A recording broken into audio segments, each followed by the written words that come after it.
okay, you're telling me to feel my Mm. feelings, and I'm also thinking while I'm feeling, and the thinking has a relationship with the feeling. And so, what am I doing? This is Interfering Neurotic with me, Dr. Ash King, and mindfulness coach Darren Larson, where we navigate a life lived with the curses and blessings of big feelings. Overthinking is the plight of many of us big feelers, but if it leaves us feeling worse, why do we do it at all? And what might we do instead?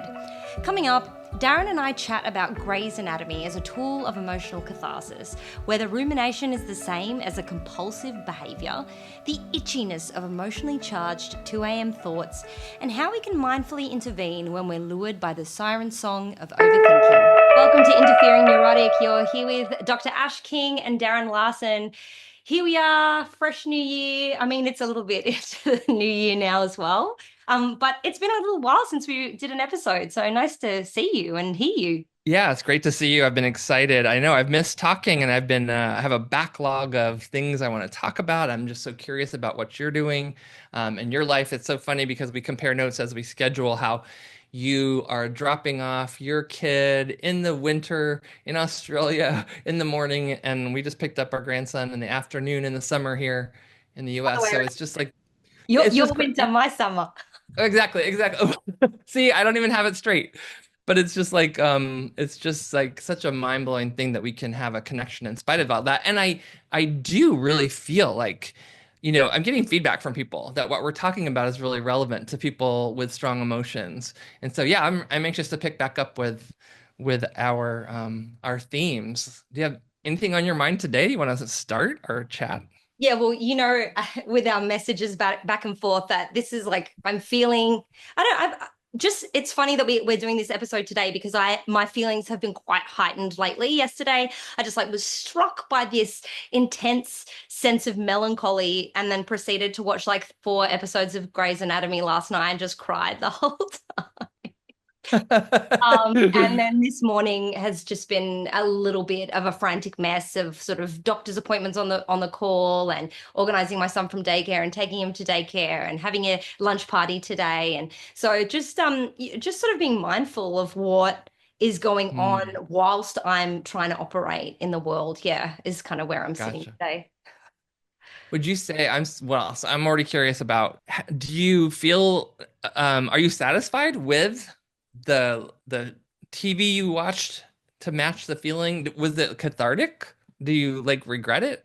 Yeah, I read something online the other day about the that sort of catharsis of crying, and I hadn't. Yeah, I don't know. Like sometimes I wonder if I lean in too much to it, that I'm kind of Mm, amplifying an experience that I'd prefer to let sort of dwindle. Like I don't really want to, extend the half-life of it.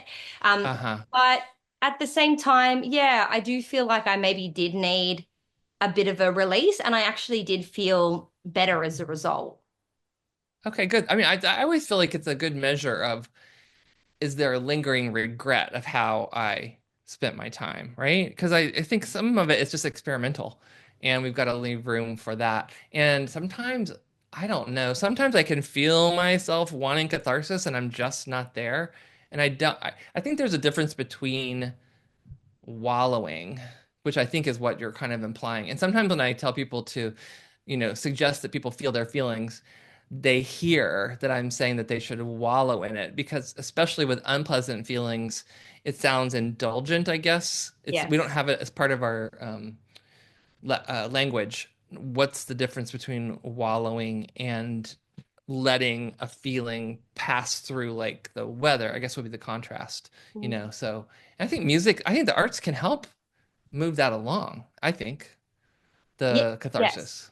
Yes, I think it does matter how you engage with it. I mean, there's been a range of studies that have explored the topic of catharsis, particularly through for emotional experiences like anger, Yeah. right? And Yep. it's kind of debunked that idea that if you do something ragey Right. to Right. let your Right. feelings come out, that it actually can amplify the experience of those feelings as opposed to, rinsing them out of you. And so Right. I wonder how that applies to something like sadness, for instance, like you sitting there and Yeah. listening to the most devastatingly sad playlist that you could design. to just really Well, get into that sadness feeling. oh my gosh, I love that we can just pick up and talk about this because there was a hospital, a psychiatric hospital that was well regarded in Ohio when I moved here, back when they still had long lengths of stay for people. I just have this memory. I was aware that they had something that was catharsis therapy, and I think it involved. I want to say they called it wedging. It's something about using clay, but it's like you're describing. It's like punching the bag or hitting something or getting your rage out. And what's interesting is that idea of punching something to get your anger out resonates that it should work, but the evidence doesn't support it in the long run. That it actually, like you're exactly like you're saying, it amplifies it, Yeah. which I love because I love it when things are I love this idea of just because something is resonates doesn't make it true. Yeah, And I think this is, because it's intuitive. Yeah, it doesn't yeah, necessarily exactly. right. And I think that comes up into our life in so many ways. Like sometimes, the big thing right now is to be fighting about political viewpoints. But I even think sometimes some of the things that I take to be true are only true because they resonate. It's not like I've done empirical study. Um, but with emotion, I think there's something different where there's an emotion that's present. How do I not fight it, but also not get stuck in it? To me, I think this is, I don't know what you think. I would like to know your take on this since it's kind of fresh in your mind. But I think there's a difference between listening to one sad song after another in a playlist versus listening long enough to feel yourself. It's like almost giving yourself permission to feel what it is you're kind of intimidated to feel on your own. Mm. So, and it's funny, I don't know if it's official. Can we say Grey's Anatomy is art? I don't know if that's too big of a leap. So maybe the quality of what we're taking in matters as well. But sometimes I need a nudge. Sometimes I need a nudge, or sometimes I don't realize I need a nudge until I'm nudged. So I can be like, well, let's watch this show. Why am I cry? I remember crying at Freaky Friday with, oh my gosh, years ago. Jamie Lee Curtis and who was Lindsay the redhead Lohan, that yeah. gets Lindsay Lohan. And I remember how is Jamie Lee Curtis making me cry at this ridiculous remake? But I feel like she well, the way I take it, some people are just really good at tapping into raw emotion. And if there's nothing to get in the way, if I'm just believing her, I'm just feeling, I think I needed to feel something that she was putting out there, and I feel better afterwards. It's so funny. It's funny Yeah. how I love it when it's unexpected too. Yeah, and I think that really speaks to a lot of the experiences we have with art that really seem to move us and resonate with us at the time. It like might not necessarily even be a marker of the credibility and the quality of the art itself. It's more Totally. the match of maybe what you need to feel or what sort of like experience you need to be validated and witness to at that particular life stage. I feel Totally. like someone should almost like curate like book recommendations, movie, TV shows, music, like across the lifespan development, and then also punctuate with different essential life experiences, becoming a mother, uh, separating in a marriage, all Uh, like all these things that maybe might happen to people, and then go, okay, here's the art that I can. I But wonder if I wonder if the arts or literature throughout time had more of that function. It seems like in my lifetime, I've observed artists becoming more conceptual.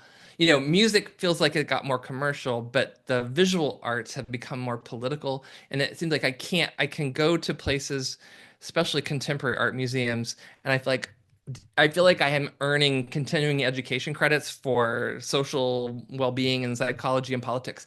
And I think sometimes what you're pointing to is what resonates with me. I just want to reconnect with the human experience without having to pick a side or having to deeply analyze it or interrogate it too much. and I just want to have my let me have my you the artist can put something out and let me have my experience of it.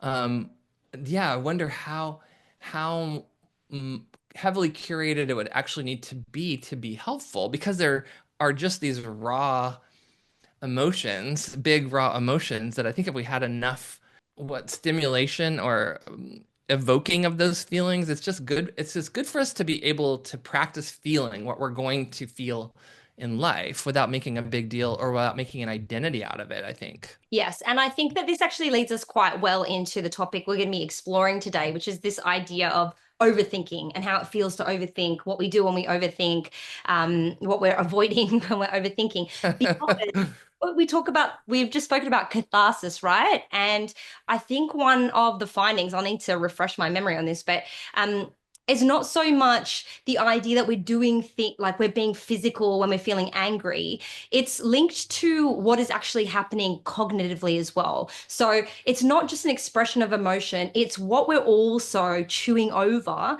in our mind, Mm, the thoughts that are hmm on repeat. And if we continue to think on loop about why we're so angry because the person did this thing that made us really angry, that made us feel this real sense of injustice, and we really want to get this person back because they deserve to pay for what they've done to us, Right. that kind of brain loop is the thing that will Mm, amplify our feelings of anger and won't hmm allow us to release the feeling. And I think that that gets us into overthinking territory. But mm, there is some confusion around, okay, you're telling me to feel my mm. feelings, and I'm also thinking while I'm feeling, and the thinking has a relationship with the feeling. And so, what am I doing? Like, what is my mind doing? How is that impacting how I'm feeling? And it can be quite complicated. Oh, it's so complicated. And not to mention, words mean different things in different contexts. Therapeutic language gets misconstrued to more colloquial language, right? And I think we could add to this because I think what you and I are trying to put out into the world is a conversation about what about for those of us who feel big, intense bodily feelings connected to our emotion. Um, and not everyone does. So even if we start to talk about this, some people will have a very heady experience of their emotion. Tell me if I'm right, because I'm not I haven't brushed up on my CBT, so cognitive behavioral therapy, but my understanding and help me stay honest and accurate here. But part of that model is that thoughts are actions. It's not just the way we behave motor moving through the world or what we're eating or the actions we're taking, but those how I'm thinking is also like so cognitive behavior. My thoughts are a kind of behavior that I'm trying to pull into the puzzle, right? Is that right? Is that how you remember it or Yeah, how, it's definitely so I have mixed feelings with CBT, and we know that it's effective for sort of a range of different psychological conditions. And I remember when I learned it the first time and I was like, whoa, I can't believe, are you telling me that not everything I think is true or real? And that whole concept completely opened my mind to the idea that wait, the things that come into our, like you said about that like intuitiveness, right? right. Sometimes we have certain thoughts and they feel real, so we just assume that they are real, or we've only thought one particular way for our entire life. And so obviously it just assumes that whatever that type of thought capturing, particularly, when it is in the harmful territory of feeling like I don't belong, I'm not worthy, Mhm. I'm not capable, I'm not competent. And the more that we've just had that reinforced, maybe by Mm, people outside of us in our lives and also within our own mind, can become really real and hard to dislodge. But right. definitely that idea that the sorts of thinking that we do when we ruminate and overthink is an action. Uh-huh, It right. is, and we've just finished reading You Are Not a Rock by Mark Freeman, right? You recommended Yeah. that in Yeah. one of your latest Substacks, and I went and read it. And the one thing that really stuck out for me was he speaks a lot about his dealings with OCD and a range of other types of psychological distress. And he kind of speaks about rumination and overthinking like it's a Mm, compulsion.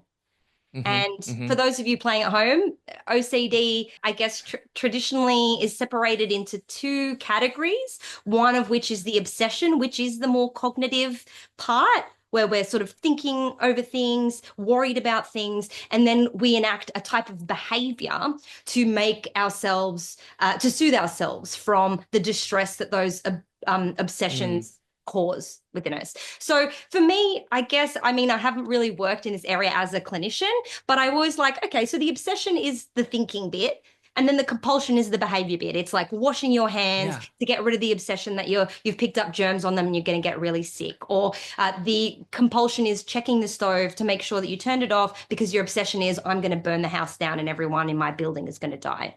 However, Marx pointed to the fact that the rumination itself, that sort of Mm, circular thinking about something that's in your life that is concerning, that is worrying, that is upsetting, is almost like the obsession and the compulsion in one right. process. Right. It's almost like what I remember him saying is like you can see someone washing their hands repeatedly well after those hands are clean, Mhm. but you can't see that someone in the line at the grocery store is going over and over and over in their mind a storyline or doing some kind of similar house cleaning. I like how he talks about this idea that there's this feeling of it kind of makes a good analogy. We know there's really if I wash my hands, I can convince myself I might have missed something, so I need to keep going. So what's the mental equivalent or cognitive equivalent of that? Is how do I, if I just keep repeating something or checking or coming at it in my mind, it's a kind of endless housekeeping with the idea that someday the house will be perfectly clean and I'll eventually be able to step away, but it doesn't come. The perfect clean doesn't come, and we get stuck in the process of Yes. cleaning. I think it's also worth outlining that there is something soothing Yeah, within that process because it's giving us, and he speaks to this too, that illusion of control. right. Illusion, I feel like maybe that's too harsh a word because sure, we can control things when we think about them in mindful, considered, and effective ways. But I hmm remember someone asking me, they're like, look, if our bodies and minds have evolved to keep us healthy and alive and whatever, why would we be drawn to doing something like overthinking, which ends up Mm. making us feel worse in the long run? And I remember saying, well, why are you drawn to scratch your mozzie bite so much and so feverishly that it Is that a bleeds? mosquito? Is that a mosquito bite? Yeah, Okay. yeah, Okay. mozzie I'm gonna bite. put, Yeah. I'm gonna bring Welcome that to to, the US. please do.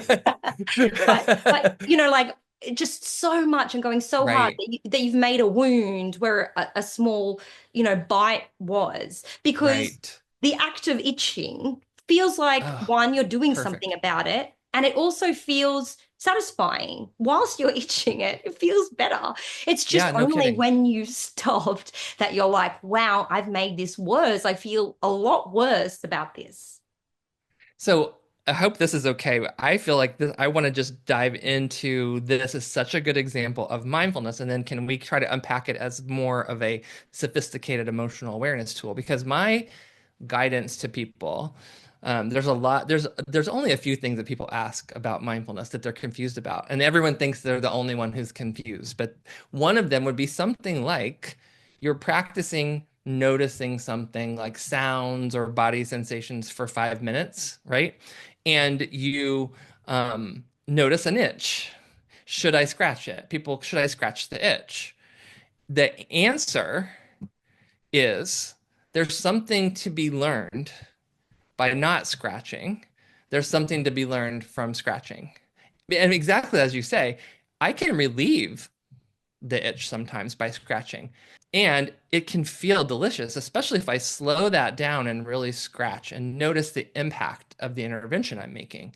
One thing that could happen on the other side of that scratching, though, is the itch returns. And that's actually very instructive. So the other option would to be allow that itch to build to a peak and it's really demanding your attention, but you're foregoing that short-term relief to observe that play out. And that's the counter instinctual, I think, more challenging route to go. I think they both actually. So how I like to approach this in everything I do with mindfulness, there's not a right answer. The right way to bring mindful awareness is to realize I have a choice.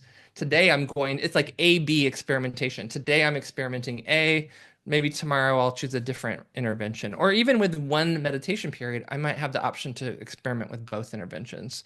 And I have had the experience on longer like meditation retreats where I'll have knee pain while I'm sitting. So I decide, I'm going to go sit in a chair next meditation. And I sit in the chair. Now I have a new pain. So it's like, it's instructive to realize whatever intervention we make will give us data that we can then fold into our overall strategy. So anyway, this idea of the mosquito bake. So what if we talk about something like the sadness?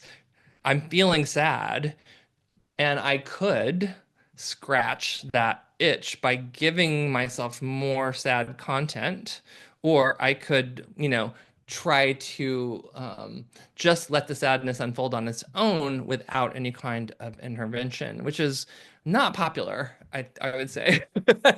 A martini or escape or something, and I think there's nothing wrong with a martini or escapism. It's just that if we never stop to notice that emotion building up. So I don't know. I don't know if this how this sounds to someone listening. I would be curious to hear.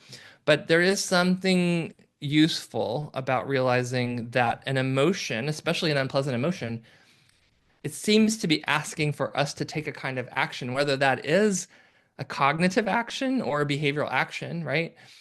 And we can slow down and decide, am I willing to experiment with something today a little counterintuitive, or do I want to go with my what's comforting to me? I agree with you that saying it's an illusion of control feels like it's kind of a less than approach.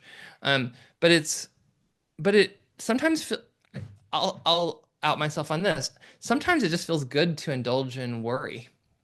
It just feels like any caring person in this situation would worry about this. And it's unrealistic to think I'm not going to worry. Like something about if the well-being or safety of someone I care about is in danger. There's a comfort in the familiarity of worrying, even though I know that that worrying has no impact. The comfort and familiarity also goes with the repetition of the action or behavior, right? Right? Because we are Right. creating and reestablishing neural pathways as this is what I do when this comes up for me. And like you said, mindfulness is a useful intervention in that it allows you to go, actually, you don't have to do that thing that you always done. So when that feeling comes up for you and you think, oh, that this feeling must be about my marriage separation, you don't then need to go and let's think about what happened when that Right. happened and what you did to Right. contribute and what he did to contribute and where you are now with it and how unfair it is. And I've definitely been Mm, down that path very many times over the past sure. 12 months or so. And when you always go down the path, you just make the path stronger. So you make it Sure. easy to fall back into that type of ruminative thinking in regards to that particular issue or within that context. And it just seems like that's just what happens whenever that feeling comes up for you or whenever that first little thought pops into your head. And I might be distorting this, but what Mark Freeman says in his book is sometimes what we're doing is unintentionally giving ourselves a short-term relief that actually then needs to be repeated and repeated. So we start to seek out that short-term relief over and over and over, which I Hmm. think is partly how he defines a compulsion, right? Yeah, Which I can certainly relate to that. like the training of conditioning, a conditioned response. I found that very fascinating because I hadn't really heard that Yeah, within the space of sort of therapeutic techniques. But yeah, just the way that we're training ourselves to go, okay, when we want to feel better, we go and do the thing that makes us feel better briefly, makes us feel worse, right. and then trains our body to signal that feeling or thought or whatever the trigger might be so that we can then have that illusion of control in the way that we manage it at the time, which brings some soothing along, but not for the long term. Exactly. And when I read that book, so it was last spring, it was around Easter, and I know this because we traveled, and I had that book really in my mind, and I was observing myself packing, flying, unpacking, even the vacation itself, um, and how many parts of, I think they were almost like I was not aware of how much checking and double checking of things I do in these contexts because I feel like, well, logically, you should double check. You should double check to make sure you have your, your identification and, oh, I'm going to double check my toiletries and whatever. And so there's this fine line between, am I a careful traveler who's packing and being intentional, or am I caught myself doing this? So when I fly, I find myself, do I really need to stop at Starbucks? Or is that just because I do that every time? Do I need to go to the bathroom or do I just do that every time? And there's something about this idea that he talks about in the book that if I pay close attention, I can double check to make sure I've brought something. And 5 minutes later, I might want to check that again or something else. It's almost like it starts to becoming a moving target. And I was noticing it doesn't bring the relief I think it brings. So am I willing to forego the double checking, right? The checking to see if that might subside. And I was like, I can't believe I've been doing mindfulness for this long. And these kinds of experiments have not occurred to me before because it really changed. I felt like my vacation felt lighter overall because I was refraining from some of the little soothing things that I didn't realize that I had been using as soothing at all. I didn't realize. I thought this was just this is what you do when you travel. Does that make sense? Yes, yes, I had a similar experience, and it was to do more with the mechanisms of uh, behind me checking my phone. So I feel like I don't have a super problematic relationship with my phone or technology. I probably spend more time on there than other people would say is good for you, but I don't necessarily think that I feel a lot worse. And I think that I Mm-hmm. curate my experience on my phone quite well. But I did Mm. start to notice that the way that I would tap certain apps or the way that I would refresh certain apps had become so ingrained, like a compulsion. And I didn't realize what I was really seeking out there. I guess I could make an excuse similar to your packing checking, right? I'd be like, oh, I just Uh-huh. need to check to see if that email Uh-huh. has come through, Uh-huh. or I just need to check to see if I replied to my friend in the DMs. Like, so things that make me feel like I'm a better person as a result of doing it. Uh, And yet it's almost like you're superimposing the excuse to uh-huh. justify the action, the compulsive Uh, action. oh, it's so seductive because my stickiest things, and as we're talking about this, I'm remembering that I've kind of gotten away from a couple of these, and I think I need to go back to them. I have a tendency, and you might be able to relate to this. If I hear an interesting person on a podcast, I will either reserve the book at the library or buy the book or get it on my Kindle. Hmm. And then I can have like it almost is would be equivalent of digital hoarding to look at my Kindle or to look at my stack, maybe not digital. I have a stack of library books that I am sometimes accused of having a small branch of the library in my house. And the worst part of that is that I can surround myself with so many books that I want to read that I'm paralyzed about which one to read, Hmm. right? Yep. And so paradoxically, when I have experimented with, I I don't need to bring another book into the house until I read these two, or probably if I finish this one. That just feels so much better, but it really is, in a way I think that you're getting at, it feels like Well, I should be up to speed on this latest book on attention, and I should be up to speed on this conversation is relevant to what I'm trying to promote in the world. So I'll go ahead and reserve it, and we'll see what happens.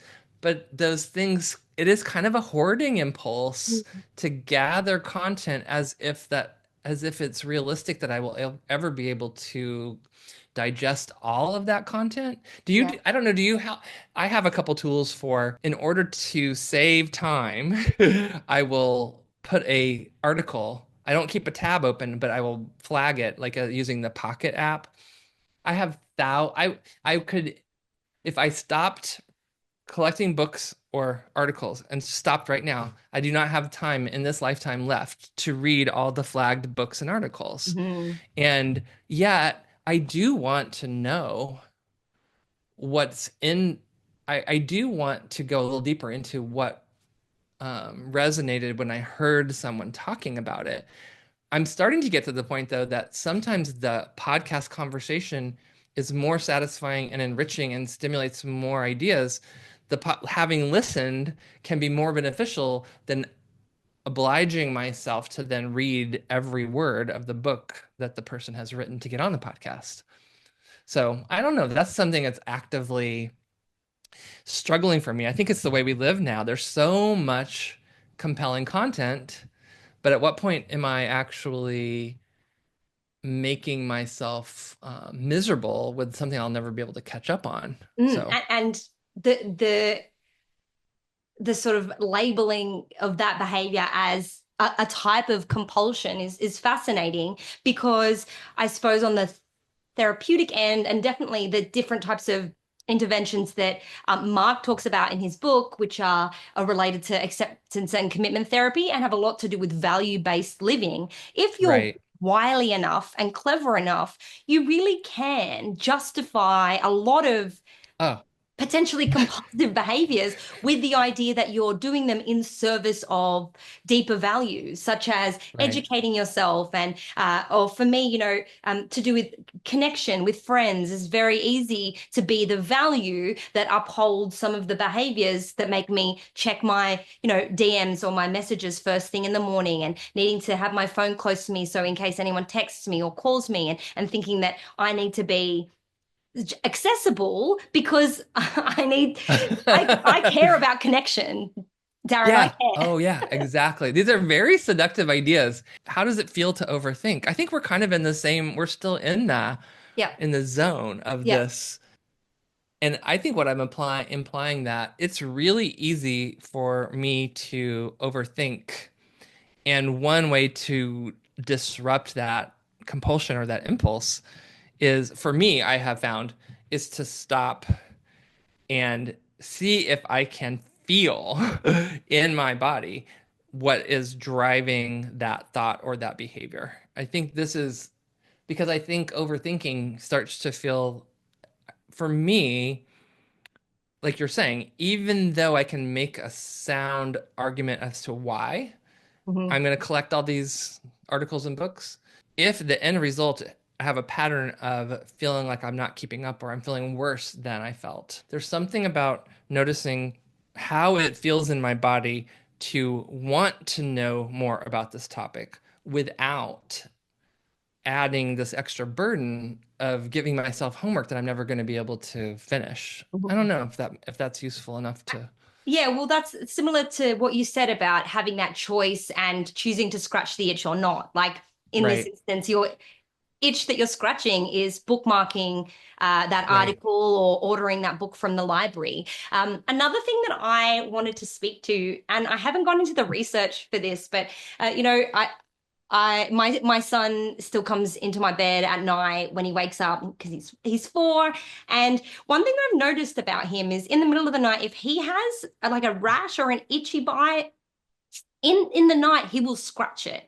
Like, and he's not Ah, even totally conscious. yeah. He just is drawn to doing that. And then I was thinking about really the common experience of us ruminating and overthinking at nighttime when Uh-huh. we're not potentially fully conscious. Maybe the prefrontal cortex is not completely online, so we can't kind of go, this is not a rational use of my Right. behavior or my cognitive resources right now. And one thing that I did, so I went and did some research, and when we sleep, our body temperature raises a little bit, which is kind of why we tend to like peel off our socks in the middle of the night sometimes, or kick some blankets off after we've been asleep for a bit. There's also some more emerging research which suggests certain types of depression linked with higher sort of resting body temperatures, Hmm. and Hmm. people who are, it's like even in certain seasons, you think that, yes, being cold and dark in winter can be depressing, but also certain aspects of depression can be heightened when we're hot, like when our body Uh, temperature is oh, hot. interesting. So I'm not quite sure about the temperature links to the overthinking response, like, and the anxiety at night response of us not having our mind fully working in our favor. But have you experienced that, the sort of late night ruminative overthinking? Oh my gosh, absolutely. And I mean, I do workshops on this. I'll tell you that I have an effective strategy that works for me, but it requires practice. It's like, like physical therapy. It requires practice for it to work. Part of it is that what happens is we impulsively start to fight with that alertness or that rumination. Like I shouldn't be thinking about this. I should be sleeping. I should be sleeping. Yes. And I think you're right. We don't have enough presence or logic or something to actually be able to navigate that well. So we actually unintentionally increase the arousal instead Mm, of. So we start to stress ourselves out trying to get unconscious, which is terrible for trying to get unconscious. yeah. So what I was taught, luckily, was this idea of getting rid of the goal of unconsciousness or of Sleep. getting back to Yes. sleep and switching it to I got to get some rest. And I have several tools that I can translate for applying mindfulness. Getting rest can mean listening to sounds in the house, cars going by, my dog snoring. I can tune into sensory perceptions, right? Now, okay, so the sensory perceptions I would go to would be external sounds, the darkness behind my eyes, closed eyes, and any kind of relaxation that feels. So I'm going from the narrative of whatever's occupying my mind, coming into the sensory of these perceptions. The problem is, or the challenge is, the pull of the narrative is just so strong. Mhm. So there has to be this willingness to experiment and say, you know, the sound of a car going by is no match for something that is agitating me or something that it's not resolved that I really need to resolve. Mm. So it's almost like this, it's have to be it's practice like stretching or any kind of physical exercise. I have to practice being willing to take 5 seconds away from this story problem and putting it into my sensory experience. And I think Well, that just takes a lot of practice. Yeah. yeah, even if you can invite yourself to have something that's, this is tricky if it's a nighttime thing, because again, you don't want to sort of um increase your arousal too Right. much, but giving your body some Yep. sensory experience, like, often people will put their face in ice water, or wash their face with very cold water, or have a very strong mint that once Yeah. you put it in your mouth, you got to focus on that Yeah. Yeah. sensation. Yeah. And Exactly. and having it almost as a pre-commitment device, the story Totally. of the sailor who tied himself to the mast so that he wouldn't sail into the sirens. And the siren Exactly. song for many of us is these things that we think we need to think more about and worry about and chew over and ruminate on. But we don't need, do we really need to do that at like 2 a.m. in the morning? Maybe not. So we can give ourselves something, sitting on our bedside table, that if I wake up struck by this thought, what I'll Right. do then, sort of an if then strategy. If I Totally. wake up with those thoughts, then I'm going to eat this mint. I don't know. Right. You can experiment, I suppose. Well, and at least it's better to have a strategy of this is the action I plan to take.